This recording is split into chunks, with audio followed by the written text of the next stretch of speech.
All right, we have big breaking news that's coming in after the PFI link has come to light in an SFI activist's murder in Kerala. We understand that the MHA is all set to re-evaluate whether there is a need to immediately ban the PFI. Sources telling Republic TV that MHA has now sought for a report from the intelligence wing in Kerala for a re-evaluation report on PFI ban. The Kerala Governor, Justice P. Sadashivam, has sought for a report from the intelligence ADGP.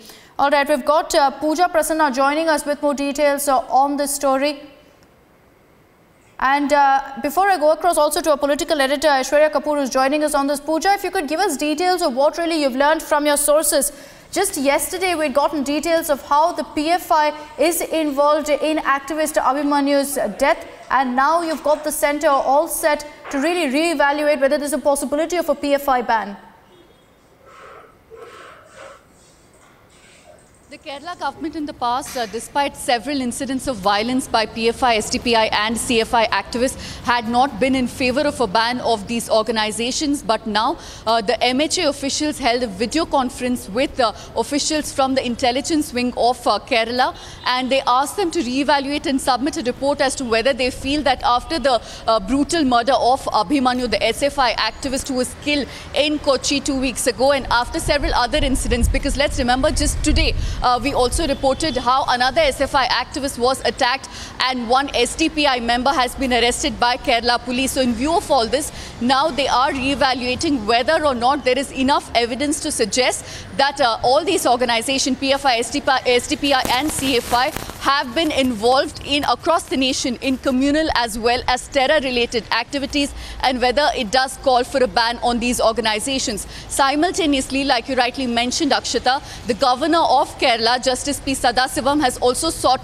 a report from the ADGP of Intelligence, Mr. Vinod Kumar, and this even as there is an investigation being carried out by his particular wing, and they're trying to collate and they're keeping a very close eye on all of the top leaders as well as the troublemakers belonging to these organizations. We can expect more arrests in the coming days. Already we have broken news about how over 660 activists belonging to these organizations have been questioned and arrested. Now we can expect a more tighter clampdown on these organizations in Kerala. All right, Pooja, stay with us. I also want to go across to Aishwarya Kapoor. And Aishwarya, what are your sources in the government telling you at this point? You know, time and again, there's been discussion on a ban on PFI, considering the charges that they face. They've been accused of inciting communal violence. They've been accused of having terror links as well. Now, is there going to be some sort of finality? Are we going to be seeing things finally playing out to the end of a ban on PFI?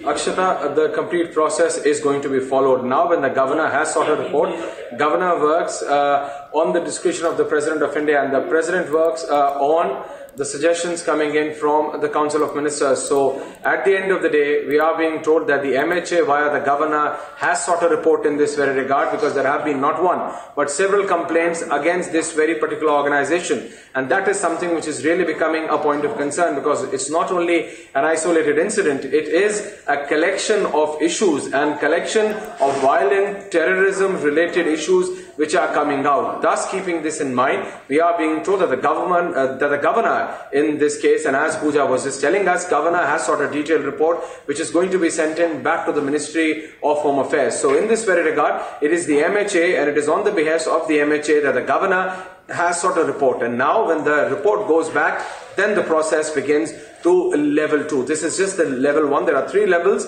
because finally it is going to be the central government which is going to ban an organization. But then the governor's report is also going to be very significant, because it is going to depend on this very report of the governor, which goes back to the MHA, that the central government would be able to take the decision whether to ban it or not. So a lot depends on this report of the governor, which will go back to the MHA. And a detailed report has really been sought. Pooja, if you could give us details of that. This report isn't just going to be about activist Abhimanyu's death. There are also questions about how the PFI has had roles in inciting communal violence in Kerala, over spreading fake news using WhatsApp groups. Give us details on that front. What really will this report entail?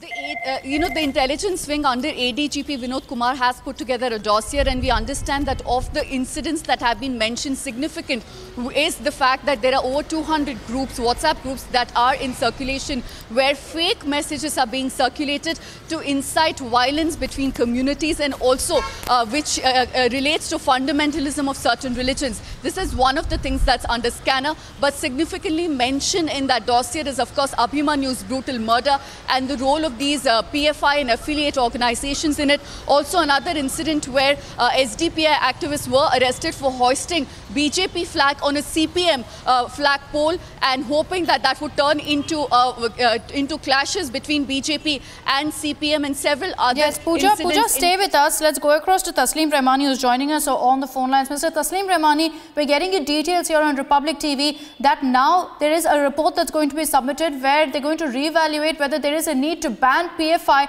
after PFI's role in Abhimanyu's murder is concerned. Can we still continue to pretend that the PFI isn't dangerous to this country, that they don't have terror links, that they do have murderous intentions? First of all, this is not my picture. This is actually the fact. Must be concerned is that unfortunate incident is still under investigation, and the police is still investigating investigating the case. And I say a case of campus violence must not be taken as a terrorist act. No, it's much bigger than that, Mr. Taslim Rahmani.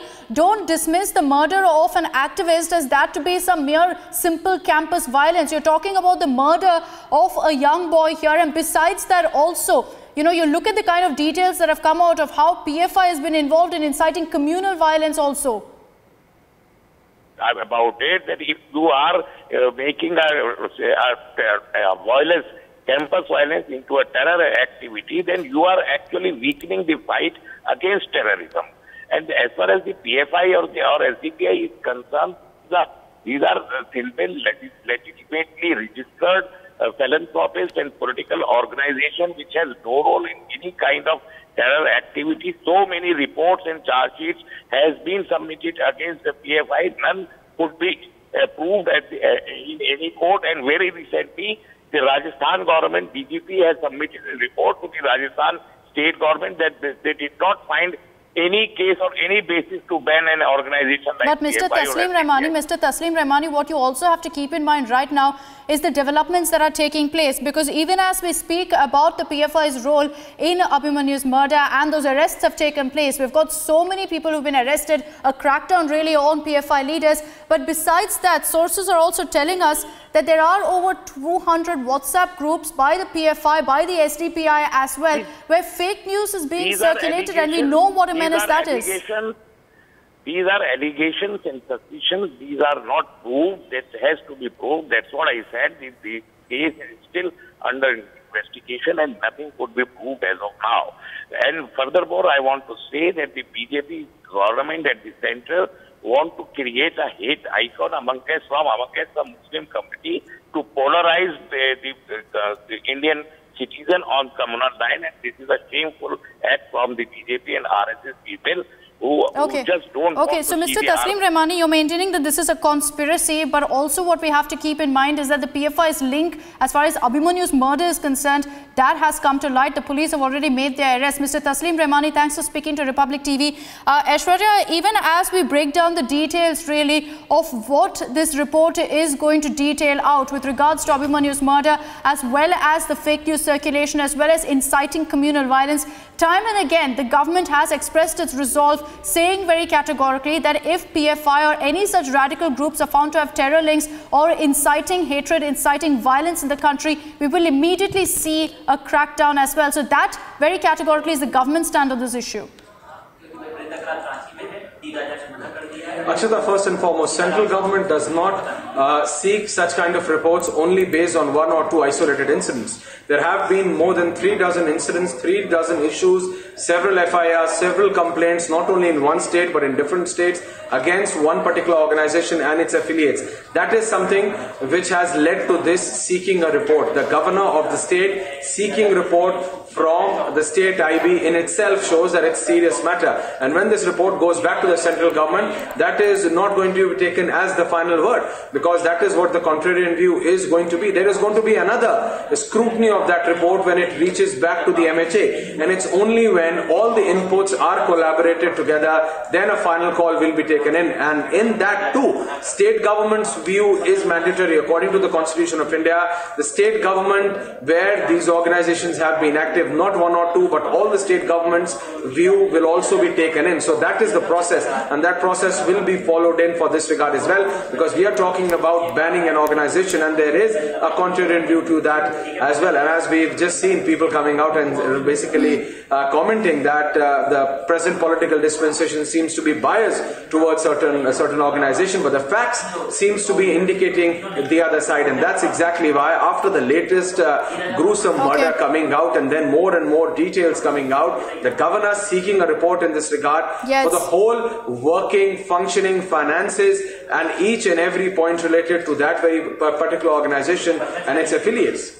Right, so big development taking place, and of course we're going to be tracking the story closely. Pooja and Aishwarya, thanks for joining us. Will this eventually lead to a ban on PFI? We're going to track the story closely, slipping into a short break here on Republic TV.